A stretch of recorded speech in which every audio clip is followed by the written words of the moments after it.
All right, people. Today we are talking about the 2022 retiring LEGO Star Wars list. Before I start, I should also mention that everything I'm about to say are just my opinions, and this channel is just about speculation and entertainment. This is not investment advice. Nothing I say is meant to be taken as financial advice. Please consult a financial advisor before beginning LEGO investing, and subscribe for more content. Now that I'm done being a sellout, let's get into the list.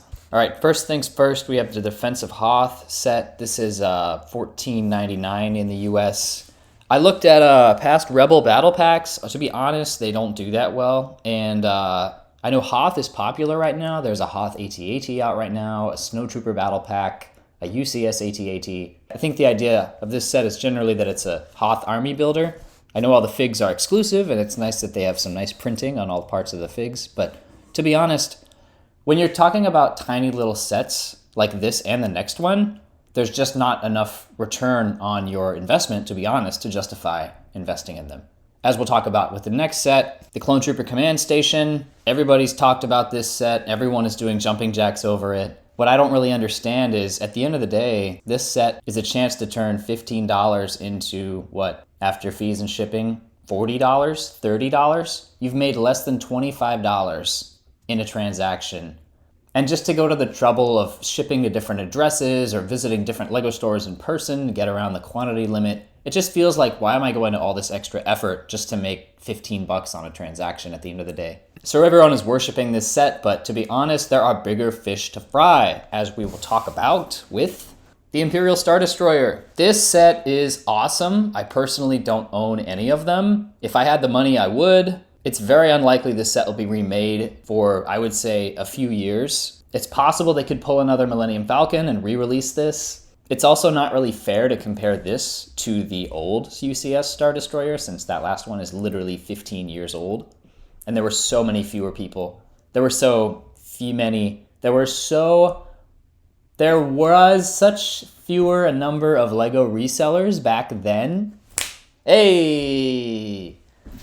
That, to be honest, I don't think past performance is going to be indicative of future results. When you think about sets like this, a huge set like the UCS Star Destroyer, it's epic, but you have to worry about, how will I be able to sell this? And if I am selling online on a big platform with such a large purchase price that I'm hoping for, $600, $700, $800, my eBay fees are going to eat up a large chunk of that. So personally, I don't invest in huge sets that are over about $300 just as a rule, because there's definitely a limited market when you're talking about who's willing to pay more than $600 for a LEGO set. Next, we have the Yoda statue. I don't know much about this set. I know it's been out for a long time, and it was available, I believe, at Costco, as well as the other Yoda Grogu figure on a pretty steep discount.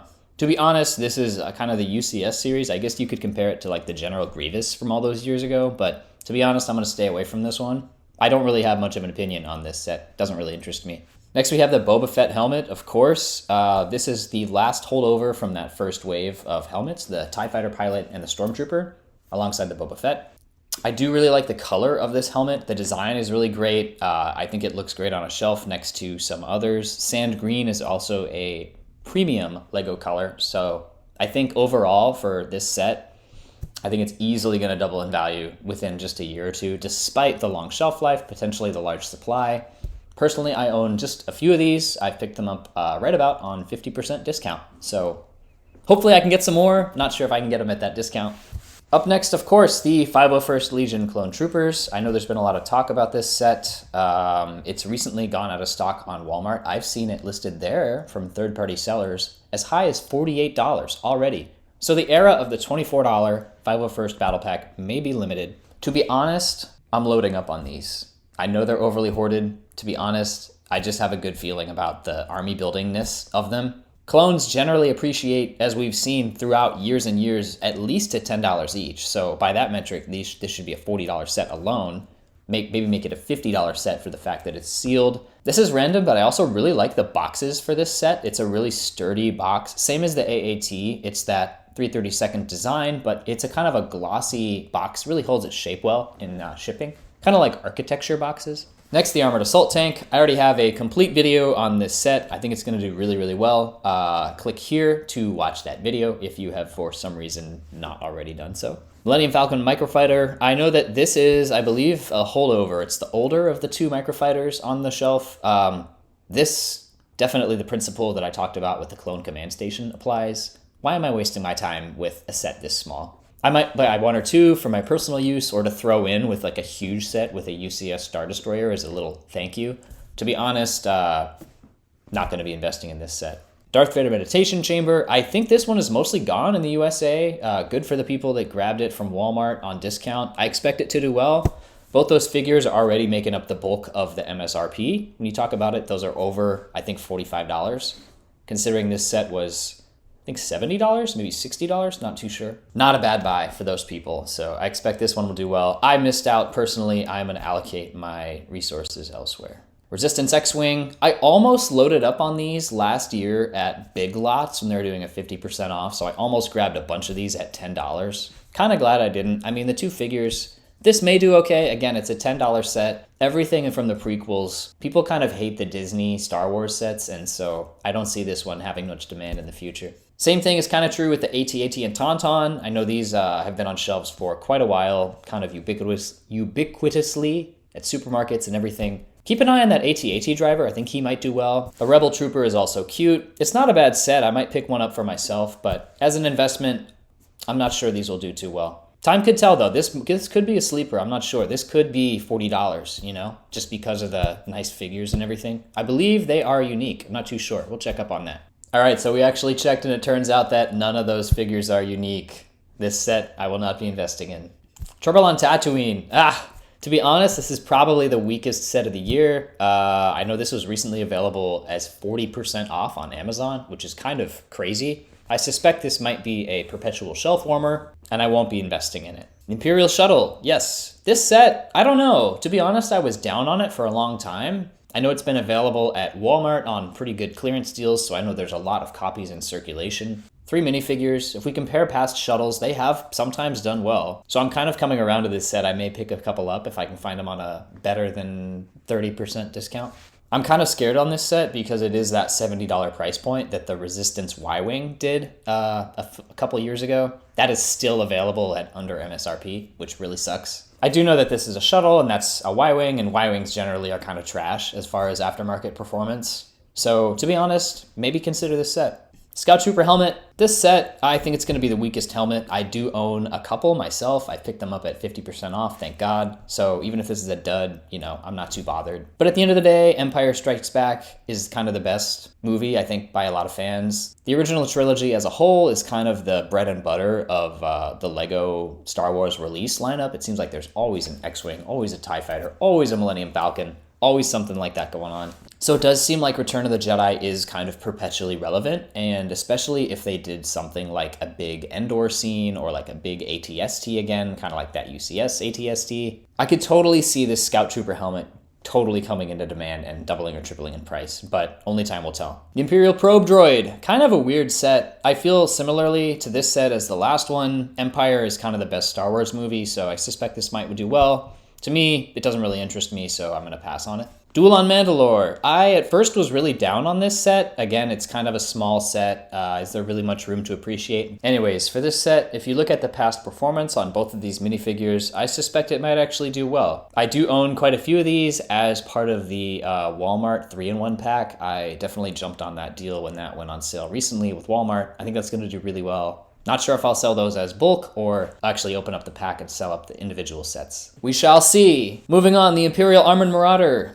This set, honestly, I like it. Pretty good price per piece. The troopers, I guess, technically 3 of 4 minifigures in this are exclusive. The Mortar Trooper is kind of cool. It's interesting to think about this set as kind of an Imperial AAT, and I think it might do well along those same sort of lines. That said, I think Stormtroopers don't do as well as Clone Troopers, generally speaking, so we'll see.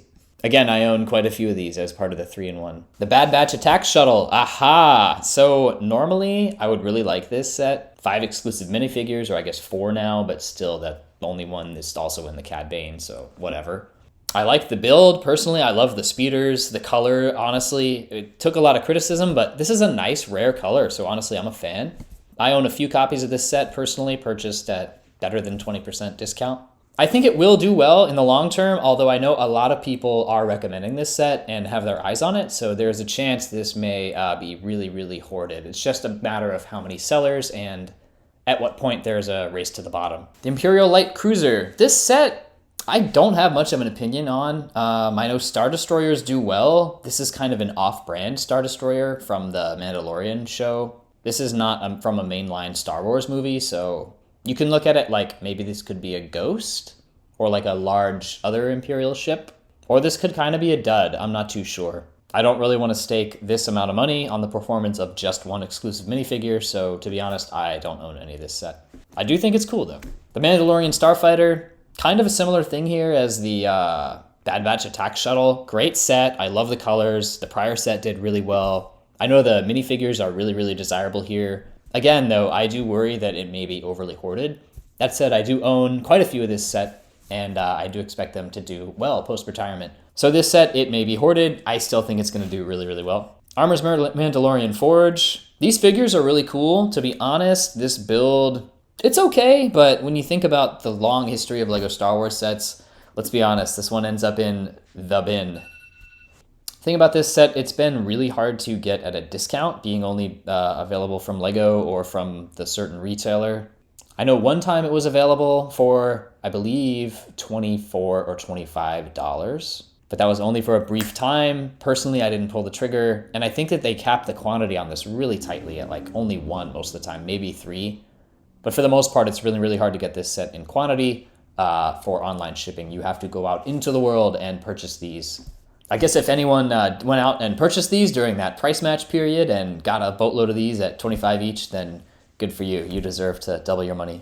With the Mandalorian being so successful, I do think there is going to be continued interest in these figures. The Razor Crest Microfighter, aha. If I were to invest in a Microfighter, I would probably choose this one. It has just a 1-year shelf life, nice minifigure, definitely a relevant for a long time. Although the ship, I guess, has been destroyed, the series should remain relevant for a while. So this could be one of those Microfighters that jumps up to $30 or $40 after a year or 2 or 3. Personally, I will probably pick up just a few for myself, probably open one just for fun. But I'm not going to go huge into this set. Again, it's a small set, and if it only goes to $20, it's not really worth my time. My shipping and fees eats up, most of my profit, and at that point, I've just wasted my time.